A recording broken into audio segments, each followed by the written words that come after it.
कि किसी माध्यम के अपवर्तनांक म्यू का मान होता है।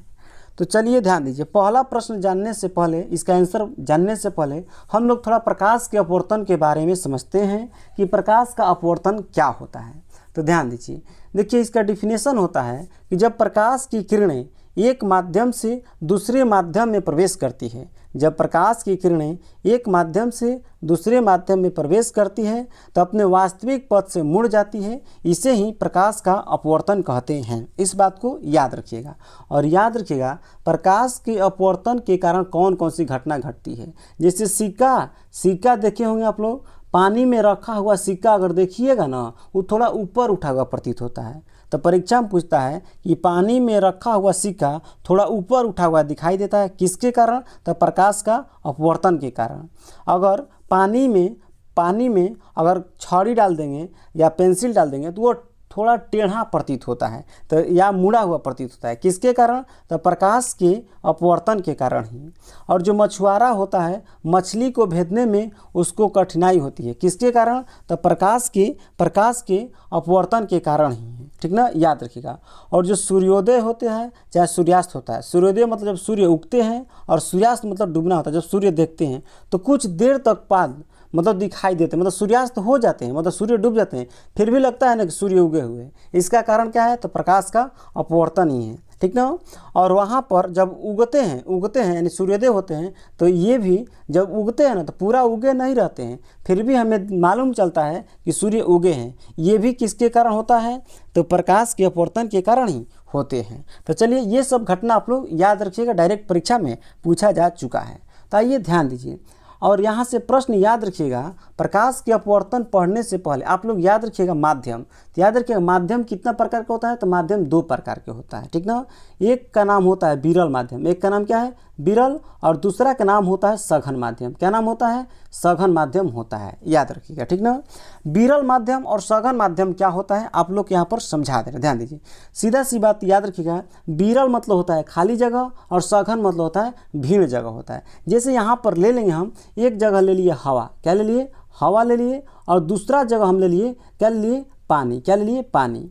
अगर दोनों को आपस में तुलना कीजिएगा कि बताइए हवा विरल है कि पानी विरल है, तो आप लोग का आंसर होगा हवा, क्योंकि हवा जो है ना खाली जगह होता है, उसमें हम लोग चल सकते हैं, आसानी से चल सकते हैं, लेकिन पानी में हम लोग आसानी से नहीं चल सकते। तो हवा का अपेक्षा सघन कौन है? तो पानी है। तो पानी यहाँ पर सघन है, तो पानी जो होगा क्या हो जाएगा? सघन माध्यम हो जाएगा, और हवा जो है खाली स्थान है तो विरल माध्यम हो जाएगा। इस बात को याद रखिए। लेकिन याद रखिएगा यहाँ पर हवा और पानी लिए हैं, तो यहाँ पर हवा विरल है और पानी क्या है? सघन है। लेकिन याद रखिए पानी की अपेक्षा यहाँ पर कांच ले लेंगे, कांच। और इसके बाद पूछेंगे ना कि बताइए पानी और कांच में कौन विरल है, तब तो आंसर हो जाएगा कौन? पानी विरल हो जाएगा और कांच क्या हो जाएगा? सघन हो जाएगा, ठीक ना, क्योंकि पानी की अपेक्षा कांच क्या होता है? सघन होता है। चलिए, आई होप कि आप लोग को समझ में आया होगा। लेकिन फिर भी नहीं समझ में आया तो मान लीजिए यहाँ पर कांच लिए, देखिए कांच लिए हैं, एक जगह कांच ले लिए, क्या ले लिए?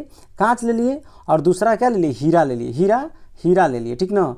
अब दोनों में पूछेंगे कि बताइए कौन सघन है कौन विरल है, तो यहाँ पर कांच जो है विरल माध्यम हो जाएगा, क्या हो जाएगा? विरल माध्यम हो जाएगा, और हीरा जो है ना, हीरा क्या हो जाएगा? सघन माध्यम हो जाएगा। इस बात को भी आप लोग याद रखिएगा। और यहाँ से याद रखिएगा सबसे कठोर पदार्थ जो होता है ना, क्या होता है? हीरा होता है। सबसे कठोर पदार्थ कौन होता है? तो हीरा होता है। चलिए फिर ध्यान दीजिए, थोड़ा इसके अपवर्तनांक के बारे में समझते हैं। ध्यान दीजिए, अगर पूछेगा आप लोग से कि जल जो होता है अर्थात पानी जो होता है, इसका अपवर्तनांक कितना होता है? तो 1.33 होता है, ठीक ना, याद रखिएगा। अगर पूछेगा यहाँ से आप लोगों से कि कांच का अपवर्तनांक कितना होता है, तो कांच का अपवर्तनांक याद रखिएगा 1.5 होता है। हीरा का अपवर्तनांक पूछेगा तो 2.42 होता है, याद रखिएगा। परीक्षा में डायरेक्ट बार बार इस प्रश्न रिपीट होते रहता है। अगर फिर प्रश्न पूछेगा कि बताइए किसका अपवर्तनांक सबसे अधिक होता है, तो चुपचाप आंसर लगाइएगा, हीरा का अपवर्तनांक सबसे अधिक होता है, और सबसे चमकीला पदार्थ हीरा ही होता है, 2.42 हो जाएगा, ठीक ना। चलिए, और यहाँ से याद रखिएगा आप लोग, यहाँ से याद रखिएगा अगर वायु का पूछेगा, वायु का अपवर्तनांक कितना होता है, तो 1.003 होता है। क्या होता है? 1.003 होता है। तो चलिए ध्यान दीजिए, थोड़ा से फिर हम लोग समझते हैं कि अपवर्तन जो होता है, कैसे एक माध्यम से दूसरे माध्यम में प्रकाश की किरण जाती है तो अपने वास्तविक पथ से मुड़ जाती है। तो चलिए फिगर के माध्यम से समझते हैं। ध्यान दीजिए, देखिए हम माध्यम ले रहे हैं 2 गो माध्यम कितना ले रहे हैं 2 गो। ये जो हमारा जो है ना, ये दिखाई दे रहा है आप लोग सतह, ये इसको हम 2 भाग में बांट दिए। कितना भाग में? 2 भाग में बांट दिए। इधर लिख दिए हम क्या? विरल माध्यम। ऊपर में लिख दिए विरल माध्यम और नीचे में लिख दिए सघन माध्यम। थोड़ा सा ध्यान से देखिएगा, प्रश्न इससे बार बार बनता है। देखिए बहुत सारे ऐसे मतलब है लोग, ठीक ना, पढ़ाते हम देखें, हम भी देखे हैं क्या करते हैं, ऑब्जेक्टिव प्रश्न लेके आएंगे, टिक लगाते चल जाएंगे फट। तो हम वैसे नहीं कर रहे हैं। पूरा जो चैप्टर है प्रकाश का अपवर्तन, पहले इसके बारे में पूरा डिटेल में समझा दे रहे हैं। इसके बाद जब ऑब्जेक्टिव आपको करवाएंगे ना, तो आप अपने आप ऑब्जेक्टिव खट आंसर लगा लीजिएगा। इसीलिए पहले हम इस चैप्टर के बारे में पूरा डिटेल से समझा रहे हैं आपको। तो चलिए यहाँ पर हम माध्यम ले लिए, इसको 2 भाग बांट दिए। ऊपर वाला जो भाग है इसको विरल माध्यम कर दिए और नीचे वाला जो भाग है इसको सघन माध्यम। तो मान लीजिए यहाँ पर हम लंब डाल दिए। एक क्या डाल दिए? यहाँ पर एक लंब डाल दिए। क्या डाल दिए? लंब डाल दिए। ध्यान दीजिए, यहाँ पर लंब डाल दिए, ठीक ना। चलिए ठीक है। अब देखिए यहाँ से आप लोग, यहाँ से देखिए, 1 मिनट रुक जाइए आप लोग। चलिए ध्यान दीजिए, यहाँ से हम लंब डाल दिए ना। तो मान लेते हैं यहाँ से, देखिए जो लंब डाले हैं ना, इसी को अभिलंब भी कहते हैं। मान लेते हैं यहाँ से आपतित किरण आ रही है, आपतित किरण आ रही है, ठीक ना। तो आपतित किरण यहाँ से आ रही है, तो आप लोग को दिखाई दे रहा होगा इसमें कि आपतित किरण कहाँ से आ रही है? विरल माध्यम से आ रही है। तो विरल माध्यम से आ रही है ना, अब इधर आएगी, इधर नीचे आएगी तो सघन माध्यम हो जाएगा। किस में हो जाएगा? सघन माध्यम। याद देखिए, जो किरण है सीधे नहीं निकलती, सीधे पार नहीं करिए। यह इसमें यहाँ पर क्या होगा ना कि जो आपतित किरण है अभिलंब की ओर मुड़ जाएगी। किधर मुड़ जाएगी? अभिलंब की ओर थोड़ा मुड़ जाएगी। अपने सीधी नहीं पार करेगी, अभिलंब की ओर मुड़ जाएगी। इस बात को याद रखिएगा। तो यहाँ से डायरेक्ट आप लोग प्रश्न याद रखिएगा कि जब प्रकाश की किरण विरल माध्यम से सघन माध्यम में प्रवेश करती है तो किधर मुड़ जाती है? तो अभिलंब की ओर मुड़ जाती है, ठीक ना। जैसे आप लोग सोचिए ना, मान लीजिए कहीं भीड़ जगह में है, जैसे खाली जगह में है, आप भीड़ में जाइएगा तो थोड़ा सिकुड़ा के ही जाइएगा ना, अपने हाथ पैर को मोड़ के ही निकलना चाहिएगा। तो वही बात यहाँ पर है। यहाँ पर विरल मतलब होता है खाली जगह और सघन मतलब क्या होता है? भीड़ जगह। तो खाली जगह से भीड़ जगह में आ रही है आपतित किरण, तो अभिलंब की ओर मतलब थोड़ा सा मुड़ जाएगी। क्या करेगी? मुड़ जाएगी। किधर मुड़ जाएगी? तो अभिलंब की ओर मुड़ जाएगी। और फिर यहाँ से ध्यान दीजिए, मान लीजिए फिर इस सतह को हम 2 भाग में बांट दिए। कितना भाग में? 2 भाग में बांट दिए और यहाँ पर अभिलंब डाल दिए। ऊपर वाला को कह दिए विरल माध्यम और नीचे वाला को सघन माध्यम। मान लीजिए अब प्रकाश की किरण जो है ना, प्रकाश की किरण यहाँ से जा रही है, देखिए नीचे वाला सघन माध्यम, तो अब की बार सघन माध्यम से प्रकाश की किरण को ले जा रहे हैं। तो मान लेते हैं सघन माध्यम से यहाँ से आपतित किरण को लेके गए। तो यहाँ पर ध्यान दीजिए, सघन माध्यम से अब की बार विरल माध्यम भेज रहे हैं। तो याद रखिए इसका वास्तविक पथ है ना, ऐसे जाएगी, ऐसे डॉट अगर करेंगे आप लोगों तो वास्तविक पथ इसका यही वाला है, ठीक ना। तो ऐसे निकलना चाहिए, लेकिन ऐसे आपतित किरण निकलेगी नहीं। अब यहाँ पर क्या होता है ना, अभिलंब से दूर भाग जाती है, अभिलंब से दूर भागती है। आपतित किरण आपका कहती है अभिलंब से दूर भागती है। क्यों भागती है? क्योंकि मान लीजिए आप ही भीड़ जगह में जाइएगा, आपको अचानक खाली मिलेगा तो आप तुरंत दूर भागिएगा। तो वही बात यहाँ पर है। तो याद रखिएगा, डायरेक्ट प्रश्न याद रखिएगा, अगर प्रकाश की किरण विरल माध्यम से सघन माध्यम में जाती है तो अभिलंब की ओर मुड़ जाती है। लेकिन याद रखिएगा, सघन माध्यम से अगर विरल माध्यम में जाएगी तो अभिलंब से दूर भागती है। चलिए, आई होप कि आप लोग यहाँ तक कंप्लीट समझ में आया होगा। चलिए ध्यान दीजिए, फिर आगे समझते हैं हम लोग। याद रखिएगा, यहाँ से याद रखिएगा, आपतित किरण और अभिलंब के बीच जो कोण बनता है ना, इसे आपतन कोण कहते हैं। इसे क्या कहते हैं? आपतन कोण। और आपतन कोण के छोटा आई से सूचित करते हैं, ठीक ना। और यहाँ पर ध्यान दीजिए, आपतन कोण तो पिछला वीडियो में यानी प्रकाश के परावर्तन में भी समझे थे, लेकिन यहाँ पर ध्यान दीजिए, अब इसमें क्या होता है, प्रकाश के अपवर्तन में ना परावर्तन कोण नहीं आएगा। क्यों नहीं आएगा? क्योंकि यहाँ पर जो है ना, ऊपर से जो किरण, इसको आपतित किरण कहती है, और नीचे जो किरण आ रही है ना, इसको अपवर्तित किरण कहते हैं। इसमें परावर्तित किरण नहीं आती है, ठीक ना, याद रखिएगा। तो अपवर्तित किरण, ये अपवर्तित किरण और अभिलंब के बीच जो कोण बनेगा ना, इसे अपवर्तन कोण कहते हैं। क्या कहते हैं? अपवर्तन कोण कहते हैं। और अपवर्तन कोण जो होता है ना, अपवर्तन कोण को छोटा आर से सूचित करते हैं। इस बात को याद रखिएगा। चलिए, तो यहाँ से 2 गो प्रश्न आप लोगों को कंप्लीट हुआ होगा। देखिए कौन कौन? कि जब प्रकाश की किरण विरल माध्यम से सघन माध्यम में जाती है, तो अभिलंब की ओर मुड़ जाती है, ठीक ना। लेकिन यही सघन माध्यम से विरल माध्यम में जाती है तो अभिलंब से दूर भागती है। तो 2 प्रश्न आप लोगों को क्लियर हो गया, ठीक ना। लेकिन याद रखिए फिर प्रश्न पूछेगा यहाँ से कि जब प्रकाश की किरण, याद रखिए जब प्रकाश की किरण विरल माध्यम से सघन माध्यम में जाती है तो आपतन कोण जो होता है ना, आपतन कोण जो होता है अपवर्तन कोण से क्या होता है, बड़ा होता है। इस बात को याद रखिएगा, ठीक ना। जब प्रकाश की किरण विरल माध्यम से सघन माध्यम जाती है तो जो ये आपतन कोण होता है अपवर्तन कोण से क्या होता है, अपवर्तन कोण से बड़ा होता है, ठीक ना, याद रखिएगा। और यहाँ से याद रखिएगा जब प्रकाश की किरण सघन माध्यम से, सघन माध्यम से विरल माध्यम में जाती है तो यहाँ पर क्या होता है, आपतन कोण जो होता है अपवर्तन कोण से छोटा हो जाता है। फिर एक बार बोल दे रहे हैं, जब प्रकाश की किरण विरल माध्यम से सघन माध्यम में जाती है तो आपतन कोण जो होता है अपवर्तन कोण से बड़ा होता है। लेकिन सघन माध्यम से विरल माध्यम में जाएगी किरण तो याद रखिएगा आपतन कोण जो होता है, ये आपतन कोण जो होता है अपवर्तन कोण से क्या होता है, छोटा हो जाता है। चलिए आप लोग यहाँ तो कंप्लीट हुआ होगा।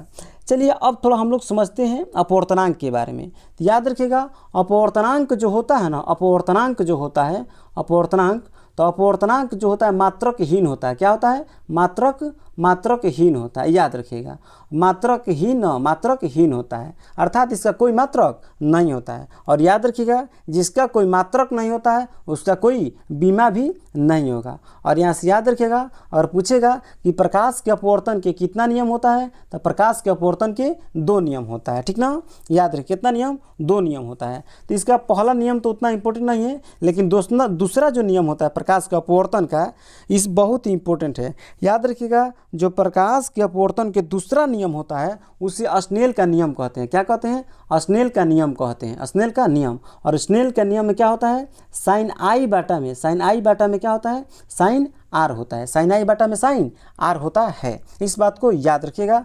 और इसके बराबर में एक म्यू होता है, क्या कहते हैं, म्यू। जहाँ म्यू एक क्या होता है, तो नियतांक होता है, ठीक ना, याद रखिएगा।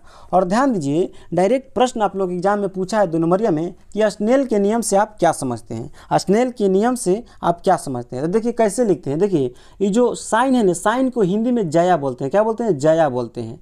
तो याद रखिएगा। तो यहाँ पर आई जो है, आई को आपतन कोण कहते हैं। अभी समझाएं हम कि आई को क्या कहते हैं, आपतन कोण, और आर को अपवर्तन कोण कहते हैं। तो ध्यान से सुनिएगा, आपतन कोण की जया, आपतन कोण की जया तथा अपवर्तन कोण की जया के अनुपात को ही स्नेल का नियम कहते हैं। क्या बोले, आपतन कोण की जया तथा अपवर्तन कोण की जया के अनुपात को ही स्नेल का नियम कहते हैं। इस बात को आप लोग याद रखिएगा। चलिए ठीक है, ध्यान दीजिए। अब ध्यान दीजिए यहाँ पर, तो देखिए पहले अभी बताते हैं, ध्यान दीजिए किसी माध्यम की अपवर्तनांक म्यू का मान होता है। तो देखिए अभी लिखे तो म्यू बराबर साइन आई बटा में साइन आर, म्यू का मान पूछा है तो इसका राइट आंसर क्या हो जाएगा, साइन आई बटा में साइन आर हो जाएगा, यानी ऑप्शन नंबर 20 सही है, ठीक ना।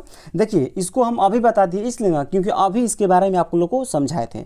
लेकिन हाँ अभी नेक्स्ट प्रश्न पे नहीं जाएंगे, अभी और इसके बारे में डिटेल में समझेंगे। चलिए ध्यान दीजिए, अब समझिए आप लोग यहाँ पर याद रखिएगा जो लेंस होता है ना, लेंस जो होता है, लेंस के बारे में समझते हैं। लेंस देखिए, लेंस को क्या कहते हैं, लेंस कहते हैं या इसी को ताल कहते हैं। यह जो होता है ना, यह पारदर्शी माध्यम होता है। याद रखिएगा लेंस जो होता है क्या होता है, पारदर्शी होता है। लेंस क्या होता है, पारदर्शी। तो आप लोग के एग्जाम में बार बार पूछता है किससे लेंस बनाया जा सकता है, किससे लेंस नहीं बना सकता है। तो बार बार आप लोग एग्जाम में पूछता है कि किस वस्तु से लेंस नहीं बना सकता, तो ऑप्शनवा में मिट्टी लिखा रहता है। क्या लिखा रहता है, मिट्टी लिखा रहता है। तो यही आंसर लगा दीजिएगा, याद रखिएगा। तो ध्यान दीजिए, लेंस उससे हमेशा नहीं, लेंस किससे नहीं बनेगा, तो लेंस उससे नहीं बनेगा जो पारदर्शी नहीं होगा। पारदर्शी के मतलब होता है जिससे प्रकाश आर पार नहीं कर पाएगा, उससे लेंस नहीं बनेगा। लेंस उसी से बनेगा जिससे प्रकाश आर पार होता होगा। जिससे प्लास्टिक हो जाएगा, क्या हो जाएगा, प्लास्टिक। क्या हो जाएगा, प्लास्टिक हो जाएगा, कांच हो जाएगा, पानी हो जाएगा। इस सब से लेंस बनाया जा सकता है। चलिए याद रखिएगा, लेंस जो होता है ना, लेंस कितना प्रकार के होता है, तो लेंस जो होता है 2 प्रकार के। लेंस कितना प्रकार का होता है, तो 2 प्रकार का होता है। याद रखिएगा कौन कौन, याद रखिएगा उत्तल लेंस होता है और दूसरा होता है अवतल लेंस। अवतल लेंस याद रखिएगा, ठीक ना। इसको इंग्लिश में क्या कहते हैं, कन्वेक्स लेंस कहते हैं। क्या कहते हैं, कन्वेक्स लेंस। और इसको कॉनकेव क्या कहते हैं, कॉनकेव लेंस कहते हैं, ठीक ना, याद रखिएगा। चलिए यहाँ से याद रखिएगा। और जो उत्तल लेंस होता है इसी का दूसरा नाम क्या होता है, अभिसारी लेंस। क्या होता है, अभिसारी लेंस होता है। क्या होता है? तो अभिसारी लेंस होता है। और अवतल लेंस जो होता है इसका दूसरा नाम होता है अपसारी लेंस। क्या नाम है? अपसारी लेंस है। लेकिन एक बात याद रखिएगा मेरे दोस्त, एक बात याद रखिएगा, दर्पण में जाते हैं ना तो दर्पण में इसका उल्टा हो जाता है। दर्पण में क्या होता है, अगर आपको यही कह देंगे कि अवतल दर्पण को दूसरा नाम क्या है, अवतल दर्पण का दूसरा नाम क्या है, याद रखिए अवतल दर्पण का अगर पूछेंगे दूसरा नाम दर्पण के तो अभिसारी दर्पण हो जाएगा, ठीक ना। लेकिन याद रखिएगा अगर उत्तल दर्पण पूछेंगे, उत्तल दर्पण का दूसरा नाम क्या है तो अपसारी हो जाएगा। लेकिन इसमें उल्टा होता है, उत्तल लेंस को ही अभिसारी लेंस कहते हैं और अवतल लेंस को क्या कहते हैं? अपसारी लेंस होता है, ठीक ना। क्यों कहते हैं? तो इसलिए कहते हैं ना क्योंकि उत्तल लेंस जो होता है ना प्रकाश की किरणों को एक बिंदु पर एकत्र करता है, इसीलिए उत्तल लेंस को अभिसारी लेंस कहते हैं। और अवतल लेंस क्या करता है? प्रकाश की किरणों को विभिन्न दिशाओं में फैला देता है, इसीलिए अवतल लेंस को अपसारी लेंस कहते हैं। इस बात को आप लोग कंप्लीट याद रखिएगा। चलिए ध्यान दीजिए, थोड़ा इन दोनों में अंतर समझते हैं, ठीक ना।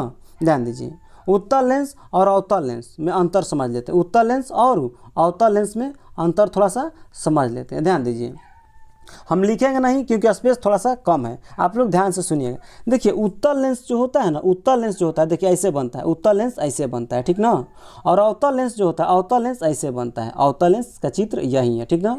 तो याद रखिएगा जो उत्तल लेंस होता है किनारों की अपेक्षा, यानी किनारों की अपेक्षा बीच में क्या होता है तो मोटा होता है, ठीक ना। और अवतल लेंस जो होता है किनारों के अपेक्षा बीच में क्या होता है? पतला होता है, याद रखिएगा। और यहाँ से याद रखिएगा उत्तल लेंस का जो फोकस होता है वास्तविक होता है और अवतल लेंस का फोकस जो होता है काल्पनिक होता है। और यहाँ से याद रखिएगा उत्तल लेंस का जो फोकस दूरी होता है इसका फोकस दूरी हमेशा पॉजिटिव अर्थात धनात्मक होता है। अवतल लेंस का जो फोकस दूरी होता है ऋणात्मक अर्थात माइनस में होता है। और याद रखिएगा उत्तल लेंस की जो क्षमता होता है ना, क्षमता जो होता है प्लस में होता है, ठीक ना। और अवतल लेंस का फोकस क्षमता जो होता है ऋणात्मक होता है। इस बात को भी आप लोग याद रखिएगा। और यहाँ से याद रखिएगा उत्तल लेंस जो होता है वास्तविक एवं काल्पनिक दोनों प्रकार का प्रतिबिंब बनाता है, लेकिन अवतल लेंस सिर्फ और सिर्फ काल्पनिक प्रतिबिंब बनाता है। लेकिन याद रखिएगा दर्पण की बात आएगा तो वहाँ पर अवतल दर्पण वास्तविक एवं काल्पनिक दोनों प्रकार का प्रतिबिंब बनता है, लेकिन उत्तल दर्पण सिर्फ और सिर्फ काल्पनिक प्रतिबिंब बनाता है। कब? जब दर्पण की बात आएगा तब। इतना याद रखिएगा। चलिए ध्यान दीजिए, थोड़ा सा अब नेक्स्ट चलते हैं। चलिए ध्यान दीजिए और याद रखिएगा यहाँ से थोड़ा उत्तल लेंस में प्रतिबिंब के बारे में समझते हैं। तो याद रखिएगा उत्तल लेंस जो होता है ना, उत्तल लेंस में 6 प्रकार के प्रतिबिंब बनता है। कितना प्रकार के प्रतिबिंब बनता है? तो उत्तल लेंस में 6 प्रकार के प्रतिबिंब बनता है। देखिए 6 प्रकार के प्रतिबिंब आप लोग को समझा दें। देखिए क्या हो गया? उत्तल लेंस हो गया, ठीक ना। ध्यान दीजिए मेन इंपॉर्टेंट ये उत्तल लेंस वाला पूछता है। और याद रखिएगा उत्तल लेंस के यहाँ पर बीच में जो होता है प्रकाशीय केंद्र होता है और प्रकाशीय केंद्र को ओ से सूचित किया जाता है। तो याद रखिएगा जो लेंस होता है लेंस के बीचों बीच अर्थात प्रकाशीय केंद्र से होकर गुजरने वाली रेखा जो होती है इसी को प्रधान अक्ष कहते हैं। और याद रखिएगा ये लेंस जो होता है 2 फलकों से घिरा हुआ पारदर्शक माध्यम होता है। यानी इसमें कितना फलक होता है? तो इसमें 2 गो फलक होता है। कितना?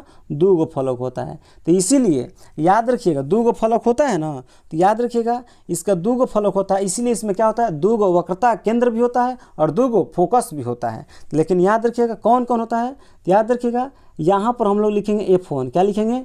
F1 लिखेंगे। और यहाँ पर क्या लिखेंगे? 2F1 लिखेंगे, ठीक, याद रखिएगा। और यहाँ पर F1 तो यहाँ पर हो जाता है F2 और यहाँ पर हो जाता है 2F2 हो जाता है, याद रखिएगा, ठीक ना। लेकिन याद रखिए उत्तल लेंस का जो मुख्य फोकस होता है ना इधर राइट साइड में होता है। इधर क्या होता है? राइट साइड में होता है। इस बात को याद रखिएगा। चलिए हम लोग अब प्रतिबिंब बनाते हैं। मान लीजिए वस्तु को इधर हम अनंत पर रख दिए। वस्तु को कहाँ रख दिया? अनंत पे। जब वस्तु को इधर अनंत पर रखिए तो याद रखिएगा इसका जो प्रतिबिंब बनेगा कहाँ बनेगा? फोकस पर बनेगा। कहाँ बनेगा? तो फोकस पर बनेगा। इस बात को आप लोग याद रखिएगा। और कैसा बनेगा? तो वास्तविक एवं उल्टा बनेगा। कैसे बनेगा? तो वास्तविक एवं उल्टा बनेगा। अनंत पर रहेगा तो प्रतिबिंब कहाँ बनेगा? फोकस पर, ठीक ना। मान लीजिए वस्तु यहाँ पर आ गई, यहाँ पर अनंत और 2F1 के बीच हो गई, तो याद रखिएगा वस्तु इधर आएगी ना, धीरे धीरे इधर आएगी तो प्रतिबिंब कहाँ भागेगा? धीरे धीरे इस साइड भागेगा, तीर चिन्ह दिए उधर भागेगा, ठीक ना। तो याद रखिएगा जब वस्तु अनंत पर स्थित प्रतिबिंब कहाँ बनता है? फोकस पर बनता है, ठीक ना। और याद रखिएगा यहाँ से जब वस्तु अनंत और 2F1 के बीच स्थित होता है तो प्रतिबिंब कहाँ बनता है? F2 और 2F2 के बीच बनता है। और कैसा बनता है? वास्तविक एवं उल्टा बनता है और वस्तु से छोटा बनता है। और जब वस्तु को 2F1 पर रख देंगे 2F1 पर रख देंगे 2F1 पर, तो याद रखिएगा प्रतिबिंब कहाँ बन जाएगा? 2F2 पर बन जाएगा। कहाँ बनेगा?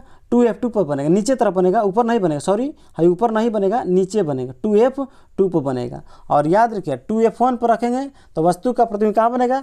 2F2 पर बनेगा। और याद रखिए यह प्रतिबिंब वास्तविक एवं उल्टा और वस्तु के बराबर बनता है, ठीक ना।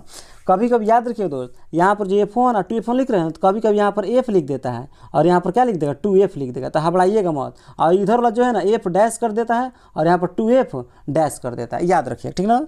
अब याद रखिएगा वस्तु को अगर हम F1 और 2F1 के बीच रख देंगे तो प्रतिबिंब कहाँ बनेगा? तो याद रखिएगा प्रतिबिंब इधर बनेगा, अनंत और 2F2 के बीच बनेगा और वस्तु से बड़ा बनेगा। और यह प्रतिबिंब वास्तविक एवं उल्टा बनता है। और लेकिन याद रखिएगा जब वस्तु को कहाँ रख देंगे? F1 पर रख देंगे तो इसका प्रतिबिंब अनंत पर बन जाएगा। जब वस्तु को F1 पर रख देंगे तो प्रतिबिंब कहाँ बन जाएगा? अनंत पर बन जाएगा। इस बात को भी याद रखिएगा आप लोग, ठीक ना। और यहाँ से याद रखिएगा जब वस्तु को प्रकाशीय केंद्र और F1 के बीच रखते हैं, प्रकाशीय केंद्र और F1 के बीच रखते हैं ना, तो यहाँ पर प्रतिबिंब कहाँ बनता है? जब वस्तु है ना इसी के पीछे इधर बनता है, इसी के पीछे बनता है, वस्तु के पीछे ही बनता है। और यह प्रतिबिंब जो होता है काल्पनिक एवं सीधा होता है और वस्तु से बड़ा होता है। तो इस बात को आप लोग याद रखिएगा, ठीक ना। आई होप कि आप लोग कितना तक समझ में आया होगा। चलिए थोड़ा सा लेंस की क्षमता के बारे में हम लोग समझते हैं, इसके बाद हम लोग ऑब्जेक्टिव क्वेश्चन करेंगे, ठीक ना। तो याद रखिएगा लेंस की जो क्षमता होता है, लेंस की क्षमता जो होता है फार्मूला होता है P बराबर क्या होता है? 1/F। यानी कि यहाँ पर जो फोकस F जो है फोकस दूरी है, यानी फोकस दूरी के व्युत्क्रम को ही लेंस की क्षमता कहते हैं, अर्थात पावर कहते हैं, याद रखिएगा। तो लेंस की क्षमता बराबर फॉर्मूला क्या होता है? 1/F। लेकिन पूछेगा लेंस की क्षमता का ऐसा ही मतलब क्या होता है? तो डाईऑप्टर क्या होता है? डाईऑप्टर होता है। क्या होता है? डाईऑप्टर होता है, याद रखिएगा। लेकिन कभी कभी क्या करता है? मीटर इन्वर्स लिख देता है। क्या लिखता है? Metre inverse. तो ये भी सही हो जाएगा। और यहाँ से याद रखिएगा यहाँ पर लेंस की क्षमता का सूत्र कितना होता है? तो 2 गो होता है। P बराबर 1 होता है 1/F होता है, और P बराबर 1 होता है 100/F होता है, 100/F। तो याद रखिए P बराबर 1/F कब लगाएंगे? जब फोकस दूरी मीटर में दिया रहेगा, ठीक ना। तो P बराबर 1/F लगाएंगे। और जब फोकस दूरी अगर सेंटीमीटर में दिया रहेगा तो P बराबर 100/F फार्मूला लगा देंगे, ठीक ना। चलिए और यहाँ से याद रखिएगा जो उत्तल लेंस होता है, उत्तल, देखिए यहाँ पर उत्तल लिख दिए और यहाँ पर अवतल लिख दिए। क्या लिख दिए? अवतल। यहाँ पर लिख दिए निकट और यहाँ पर लिख दिए दूर। क्या लिख दिए? दूर। तो यहाँ याद रखिएगा ये जो उत्तल लेंस होता है, उत्तल लेंस का उपयोग दूर दृष्टि दोष में किया जाता है, ठीक ना। और अवतल लेंस का उपयोग निकट दृष्टि दोष में किया जाता है, यानी कि छोटका के साथ मिलाते हैं और बड़का के साथ मिलाते हैं। चलिए आई होप कि आप लोग यहाँ तक कंप्लीट समझ में आ गया होगा। और आप लोग को लेंस सूत्र तो याद ही होगा, पिछला वीडियो में ही पढ़ाए होंगे। लेंस सूत्र याद रखिएगा 1/V - 1/μ बराबर 1/F होता है। लेकिन यहीं पर जब प्लस कर देंगे तो दर्पण सूत्र बन जाता है, ठीक ना। चलिए तो हम लोग अब क्या करते हैं यहाँ पर? तो अपना काम स्टार्ट करते हैं, ऑब्जेक्टिव लगाने के लिए खटाखट स्टार्ट कर देते हैं। ध्यान दीजिए। चलिए तो पहला प्रश्न बता चुके हैं, तो चलिए ध्यान दीजिए। देखिए यहाँ पर ध्यान दीजिए, दूसरा प्रश्न दिया है इसमें कि अवतल लेंस में आवर्धन बराबर होता है, m बराबर क्या होता है? तो पिछला वीडियो में ही समझाए थे प्रवर्तन में ही कि m बराबर अगर दर्पण पढ़ते हैं तो -V/U होता है, ठीक ना। लेकिन लेंस में क्या होता है? V/U होता है। देखिए बहुत सारा बच्चा यहाँ पर ऑप्शन नंबर ए है ना, इसी को मार के आगे निकल जाएगा, जबकि सरासर गलत है। इसका आंसर क्या हो जाएगा? ऑप्शन नंबर डी हो जाएगा, V/U हो जाएगा। नेक्स्ट प्रश्न ध्यान दीजिए। नेक्स्ट प्रश्न दिया इसमें कि एक उत्तल लेंस होता है, तभी समझाए थे उत्तल लेंस क्या होता है। उत्तल लेंस जो होता है याद रखिए किनारों की अपेक्षा बीच में मोटा होता है। इसका राइट आंसर हो जाएगा ऑप्शन नंबर डी हो जाएगा। चलिए नेक्स्ट प्रश्न ध्यान दीजिए। नेक्स्ट प्रश्न दिया इसमें कि प्रकाश के अपवर्तन के कितने नियम होता है? कितना होता है? 2 होता है। अपवर्तन के नियम पूछे चाहे परावर्तन के नियम पूछे, हमेशा आंसर लगा दीजिएगा 2 होता है, ठीक ना। नेक्स्ट प्रश्न ध्यान दीजिए। नेक्स्ट प्रश्न दिया इसमें किस लेंस के द्वारा सिर्फ काल्पनिक प्रतिबिंब बनता है? सिर्फ काल्पनिक प्रतिबिंब, याद रखिएगा इसका राइट आंसर होगा अवतल लेंस हो जाएगा। सिर्फ काल्पनिक प्रतिबिंब बनता है अवतल लेंस के द्वारा। लेकिन प्रश्न ठीक है, लेकिन प्रश्न पूछेगा काल्पनिक एवं वास्तविक किसके द्वारा बनता है? दोनों प्रकार के, तो यहाँ पर उत्तल लेंस हो जाएगा। लेकिन ये जो प्रश्न पूछा है इसके अनुसार क्या होगा? तो अवतल लेंस हो जाएगा। नेक्स्ट प्रश्न ध्यान दीजिए। नेक्स्ट प्रश्न दिया इसमें, किसी बिंब का वास्तविक तथा समान आकार का प्रतिबिंब प्राप्त करने के लिए बिंब को उत्तल लेंस के सामने कहाँ रखेंगे। बिंब मतलब वस्तु होता है, ठीक ना। कह रहा है कि वस्तु की लंबाई जितना है उतना ही प्रतिबिंब का लंबाई हो, आकार हो, उसको कहाँ रखेंगे तो उसका प्रतिबिंब बनेगा। तो अभी समझाए था आप लोग को, 2f1 पर रखेंगे ना, 2f1 पर रखेंगे, इधर 2f2 पर प्रतिबिंब बनेगा और वास्तविक और उल्टा बनेगा, वस्तु के बराबर ही बनेगा, यानी फोकस दूरी के दुगनी दूरी पर रखना पड़ेगा। इसका राइट आंसर है ऑप्शन नंबर बी। नेक्स्ट प्रश्न ध्यान दीजिए। नेक्स्ट प्रश्न दिया इसमें, किसी शब्दकोश में दिए गए छोटे अक्षरों को पढ़ते समय आप कौन सा लेंस पसंद करेंगे। तो इसका राइट आंसर हो जाएगा 5 सेंटीमीटर फोकस दूरी का उत्तल लेंस। याद रखिएगा, क्यों 5 सेंटीमीटर ले, क्योंकि उत्तल लेंस के सामने जितना नज़दीक रखेंगे उतना ही बड़ा प्रतिबिंब बनता है। तो हम लोग छोटा छोटा अक्षर है तो उसका बड़ा बड़ा देखने की कोशिश करेंगे, इसीलिए 5 सेंटीमीटर फोकस दूरी का उत्तल लेंस होगा। अवतल लेंस मत लगा दीजिएगा, क्योंकि अवतल लेंस हमेशा छोटा प्रतिबिंब बनाता है। क्या बनाता है? छोटा प्रतिबिंब बनाता है। बताइए, एक तो अक्षर छोटा है और अवतल लेंस ले जाकर देखेंगे तो और छोटा दिखाई देगा, तो देखने में आएगा नहीं आएगा, इसीलिए अवतल लेंस नहीं होगा। चलिए नेक्स्ट प्रश्न ध्यान दीजिए। नेक्स्ट प्रश्न दिया है इसमें कि निम्न में से कौन सा पदार्थ लेंस बनाने के लिए प्रयुक्त नहीं किया जा सकता है। तो इसका राइट आंसर क्या हो जाएगा? तो मिट्टी हो जाएगा। क्या हो जाएगा? मिट्टी हो जाएगा। नेक्स्ट प्रश्न ध्यान दीजिए। नेक्स्ट प्रश्न दिया इसमें, यदि उत्तल लेंस के सामने वस्तु 2f पर रखी है, यानी फोकस दूरी के दुगनी पर रखी जाए, तब उसका प्रतिबिंब कहाँ बनता है? तो याद रखिएगा, इसका प्रतिबिंब कहाँ बनता है? तो 2f पर ही बनता है। याद रखिएगा, फोकस दूरी के दोगुनी दूरी पर रखेंगे तो 2f पर, यानी दुगनी दूरी पर ही बनेगा। नेक्स्ट प्रश्न ध्यान दीजिए। नेक्स्ट प्रश्न दिया इसमें कि सरल सूक्ष्मदर्शी में किसका उपयोग होता है। तो याद रखिएगा, इसका राइट आंसर हो जाए उत्तल लेंस का। किसका उपयोग करते हैं? तो उत्तल लेंस का उपयोग करते हैं। नेक्स्ट प्रश्न ध्यान दीजिए। नेक्स्ट प्रश्न दिया इसमें, किस लेंस द्वारा केवल काल्पनिक अर्थात आभासी प्रतिबिंब बनता है। इसका राइट आंसर हो जाएगा अवतल लेंस द्वारा। नेक्स्ट प्रश्न ध्यान दीजिए। नेक्स्ट प्रश्न दिया इसमें, यदि वस्तु उत्तल लेंस के फोकस यानी एफ, ठीक ना, अर्थात फोकस दूरी के दुगनी दूरी के बीच स्थित हो, यानी कि देखिए वही बतिया होगा, हम f1 और वहाँ पर 2f1 कह रहे थे, तो क्या कर रहा है? f और 2f कह रहा है, ठीक ना। तो इसी के क्या कर रहा है? इसके बीच में रखेंगे, इसके बीच में रखेंगे तो प्रतिबिंब कहाँ बनेगा? तो याद रखिएगा, अच्छा कहाँ बनेगा ये ना कह रहा, कहाँ बनेगा, देखिए कहाँ बनेगा कहता तो 2f2 पर, 2f2 यानी फोकस दूरी के दुगनी दूरी और अनंत के बीच बनता है, ठीक ना। लेकिन ये नहीं पूछ रहा है, ये पूछ रहा है कैसा बनेगा। तो याद रखिएगा, कैसा बनेगा? तो वास्तविक बनेगा और उल्टा बनेगा और वस्तु से क्या होगा? बड़ा बनेगा, यानी कि ऑप्शन नंबर डी सही हो जाएगा। इसका राइट आंसर क्या हो जाएगा? डी फॉर देवसेना हो जाएगा। नेक्स्ट प्रश्न ध्यान दीजिए। चलिए, उत्तल लेंस को कहा जाता है, तो उत्तल लेंस को कौन सा लेंस कहते हैं? तो अभिसारी लेंस कहा जाता है। ए फॉर आर्मी हो जाएगा। नेक्स्ट प्रश्न ध्यान दीजिए। नेक्स्ट प्रश्न दिया है इसमें कि लेंस की क्षमता व्यक्त की जाती है। तो लेंस की क्षमता के बारे में अभी बताएं, फोकस दूरी के व्युत्क्रम द्वारा, यानी ऑप्शन नंबर सी होगा, सी फॉर कटप्पा हो जाएगा। नेक्स्ट प्रश्न ध्यान दीजिए। नेक्स्ट प्रश्न दिया है इसमें कि उत्तल लेंस द्वारा आवर्धित, देखिए बार बार समझाते हैं, आवर्धित मतलब क्या होता है? तो बड़ा होता है। क्या होता है? बड़ा होता है, ठीक ना। तो यही प्रश्न पूछ रहा है, उत्तल लेंस द्वारा आवर्धित काल्पनिक प्रतिबिंब तब बनता है जब वस्तु रहती है। तो वस्तु कहाँ रहती है? तो याद रखिए, वस्तु जब फोकस और लेंस के बीच स्थित होती है तब प्रतिबिंब आवर्धित और काल्पनिक बनता है। नेक्स्ट प्रश्न ध्यान दीजिए। नेक्स्ट प्रश्न दिया है इसमें कि सघन माध्यम से विरल माध्यम में, ध्यान दीजिए, गमन करने पर आपतन कोण और अपवर्तन कोण में क्या संबंध होता है। देखिए अभी समझाए थे आप लोगों को, मान लीजिए फिर बना दे एक बार, ये जो हो गया सतह हो गया, ठीक ना, इसको दो भाग में बांट दिए और यहाँ पर अविलंब खींच दिए, इसको विरल लिख दिए। क्या लिख दिए? विरल, और इसको क्या लिख दिए? सघन। बार बार हम समझा रहे हैं, बात याद रखिए। कह रहा जब प्रकाश की किरण सघन से, देखिए मान लीजिए सघन से विरल में जा रही है, सघन से विरल में आपतित किरण जा रही है, ठीक ना, यह क्या करती है? अविलंब से इधर दूर भागती है, दूर भागती है ना। तो ये वाला कोण जो होता है ना, ये वाला जो कोण होता है, ये वाला कोण क्या होता है? अपवर्तन कोण। अपवर्तन कोण आर होता है। और ये वाला जो कोण होता है अविलंब और आपतित किरण के बीच, ये अपवर्तन कोण होता है। तो अपवर्तन कोण यहाँ पर क्या हो जाता है? छोटा छोटा हो जाता है और आपतन कोण क्या है, अपवर्तन कोण क्या हो जाता है, बड़ा हो जाता है। फिर एक बार बोल रहे हैं, इस कंडीशन में क्या होता है, जो आई होता है अर्थात आपतन कोण होता है अपवर्तन कोण से क्या होता है, छोटा हो जाता है। देखिए किस ऑप्शन में दिया है, आर का मान बड़ा होना चाहिए। देखिए ऑप्शन नंबर सी में दिया है, किस में दिया है, तो ऑप्शन नंबर सी में दिया है, इस बात को याद रखिएगा। चलिए नेक्स्ट प्रश्न ध्यान दें। देखिए ये जो प्रश्न पूछा है ना, ऐसा नहीं है कि यहीं दे देगा प्रश्न सेम टू सेम, यहाँ पर सघन लिखा है ना, यहाँ पर विरल कर देगा। अगर खाली विरल कर देगा ना तो ऑप्शन नंबर 20 सही होगा, ये भी याद रखिएगा, ठीक ना। चलिए नेक्स्ट प्रश्न ध्यान दीजिए।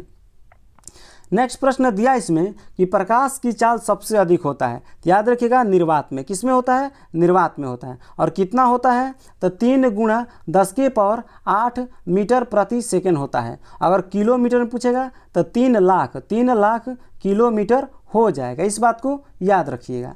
चलिए नेक्स्ट प्रश्न ध्यान दीजिए। नेक्स्ट प्रश्न दिया है इसमें कि लाल और नीले वर्ण की किरणों के कांच की सतह पर वायु में आपतन कोण समान है। आपतन क्या है, समान है। तो यहाँ पर कह रहा है कांच में अपवर्तन कोण कौन सा, R1 और R2 है, तो इसमें क्या रिलेशन होता है। तो याद रखिए दोस्त, इसका राइट आंसर है यहाँ पर R1 जो होगा ना, R1 जो होगा R2 से छोटा होता है। सॉरी, यहाँ पर ऑप्शन नंबर कौन सही हो जाएगा, ऑप्शन नंबर इसका 20 है, R1 जो होता है R2 से छोटा होता है। नेक्स्ट प्रश्न ध्यान दीजिए।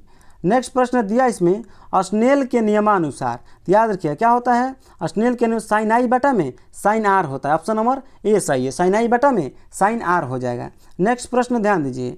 नेक्स्ट प्रश्न दिया इसमें कि आभासी प्रतिबिंब का निर्माण होता है केवल उत्तल लेंस में, केवल अवतल लेंस में, तो दोनों लेंस में। तो इसका राइट आंसर हो जाएगा दोनों लेंसों में हो जाएगा। नेक्स्ट प्रश्न ध्यान दीजिए।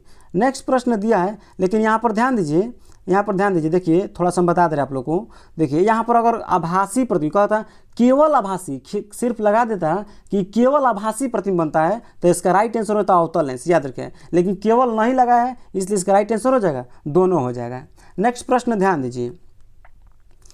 नेक्स्ट प्रश्न दिया इसमें लेंस की क्षमता P बराबर होता है, P बराबर क्या होता है 1/f होता है। नेक्स्ट प्रश्न ध्यान दीजिए।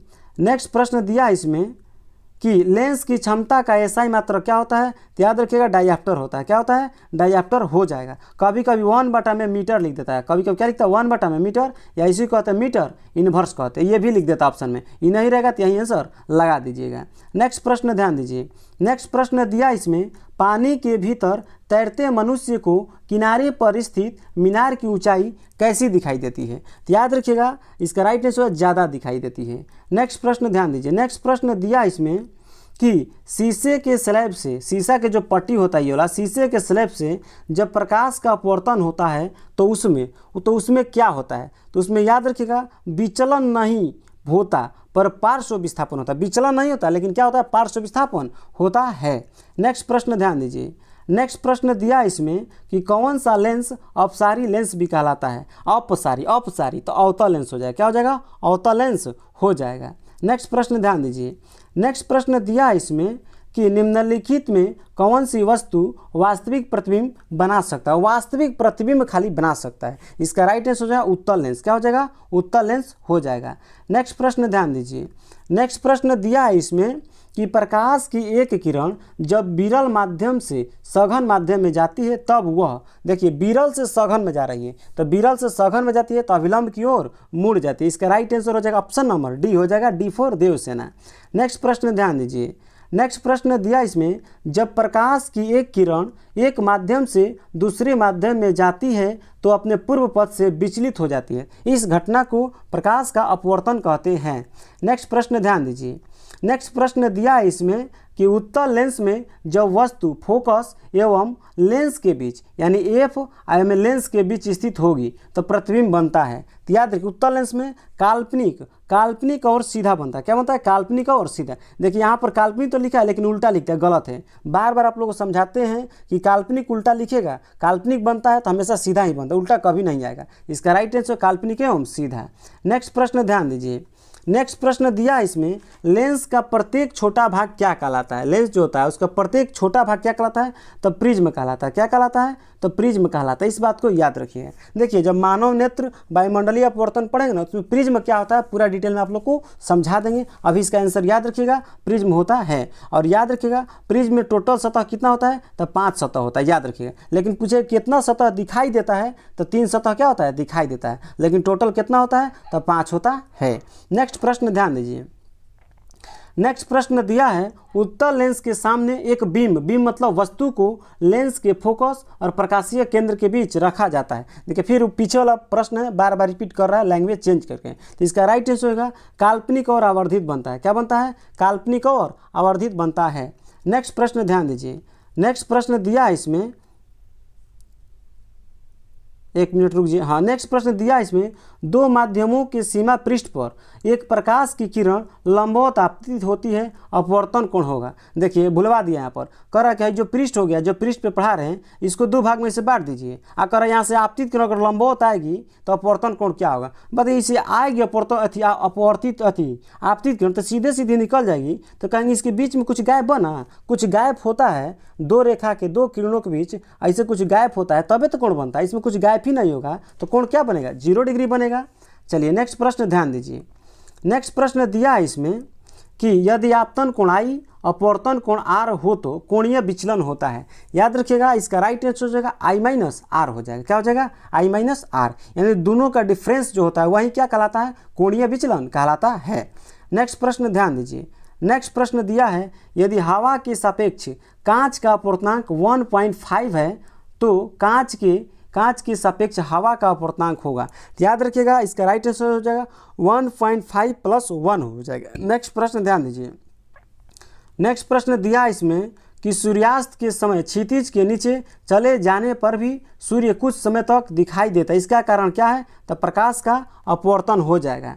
नेक्स्ट प्रश्न ध्यान दीजिए, नेक्स्ट प्रश्न दिया इसमें कि 2D क्षमता वाले लेंस का फोकसांतर क्या होगा। देखिए फोकस दूरी का है चाहे फोकसांतर, दोनों एक ही बात है। देखिए तो क्षमता दे दिया यानी P का मान दिया है, ठीक ना, और फोकस पूछ रहा है, तो P और फोकस यानी क्षमता और फोकस दूरी में क्या संबंध होता है? तो P = 1/f होता है। तो याद रखिएगा P का मान दिया है 2 और यहाँ पर क्या हो जाएगा? 1/f हो जाएगा। लेकिन याद रखिएगा यहाँ पर ऑप्शन ध्यान दीजिएगा ना दोस्त, यहाँ पर सेंटीमीटर में दिया है, तो आप लोग को बताए हैं जब फोकस दूरी सेंटीमीटर में दिया रहता है तो यहाँ पर जो P बराबर लिखते हैं 1/f ना लिखते हैं, क्या लिखते हैं? 100/f। तो यहाँ पर भी क्या हो जाएगा? 100/f, ठीक ना। तो यहाँ पर f इधर क्या है? भागा में, इधर आएगा तो गुणा में हो जाएगा ना, और 2 इधर गुणा में हो गया, अब इधर आएगा तो 2 किस में हो जाएगा? भागा में, तो 2 से भाग दीजिएगा तो 50 बार में कट जाएगा, यानी इसका राइट आंसर हो जाएगा 50 सेंटीमीटर हो जाएगा। लेकिन याद रखिएगा ऑप्शन मीटर में दिया रहता ना, तो यहाँ पर 100 ना तो 1/f पर ही हल करते। नेक्स्ट प्रश्न ध्यान दीजिए, नेक्स्ट प्रश्न दिया इसमें 1 मीटर फोकस दूरी वाले उत्तल लेंस की क्षमता क्या होगी। फिर वही प्रश्न पूछते हैं, तो P बराबर क्या होता है? 1/f होता है। क्या होता है? 1/f।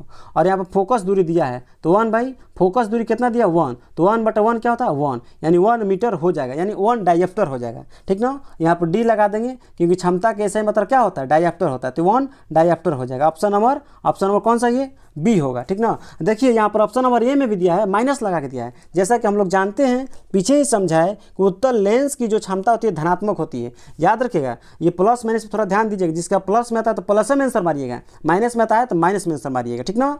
चलिए इसका राइट आंसर क्या होगा? B4 बाहुबली हो जाएगा। चलिए नेक्स्ट प्रश्न ध्यान दीजिए, नेक्स्ट प्रश्न दिया इसमें कि 20 सेंटीमीटर फोकस दूरी वाले लेंस की क्षमता क्या होगा, ठीक ना, लेंस की क्षमता। तो P बराबर क्या होगा? देखिए सेंटीमीटर में दिया है तो आंसर हो जाएगा ऐसे, इसका सूत्र बन जाएगा 100/f। तो याद रखिएगा, तो यहाँ पर P बराबर हो जाएगा 100 और बटा में f का मान कितना दिया है? 20, तो 20 × 5 = 100 हो जाएगा, यानी कि 5 सेंटीमीटर हो जाएगा इसका। तो सेंटीमीटर ना देखिए बार बार सेंटीमीटर लगा दे रहे हैं, क्षमता है ना, तो इसका आंसर क्या हो जाएगा? डायप्टर में हो जाएगा। क्या हो जाएगा? डायप्टर में। तो अब आप लोग को यहाँ पर ध्यान देना है, यहाँ पर +5 डायप्टर होगा कि -5 डायप्टर होगा, ये तो इसमें दिया ही नहीं, क्लियर ही नहीं किया। अच्छा देखिए हाँ क्लियर किया है, यहाँ पर ध्यान दीजिए, यहाँ पर क्लियर किया है ना, प्लस में लिखा 20, तो याद रखिए जो क्षमता आएगा प्लस में आंसर मारिएगा। इसका राइट आंसर होगा +5 डायप्टर हो जाएगा, क्योंकि यहाँ पर प्लस में फोकस दूरी दिया था, ठीक ना। चलिए लेकिन याद रखिए कभी कभी यहाँ पर क्या कह देगा? अवतल लेंस कह देगा, तो अवतल लेंस कह देगा तो माइनस में हो जाएगा, लेकिन उत्तल लेंस रहेगा तो हमेशा प्लस में रहेगा।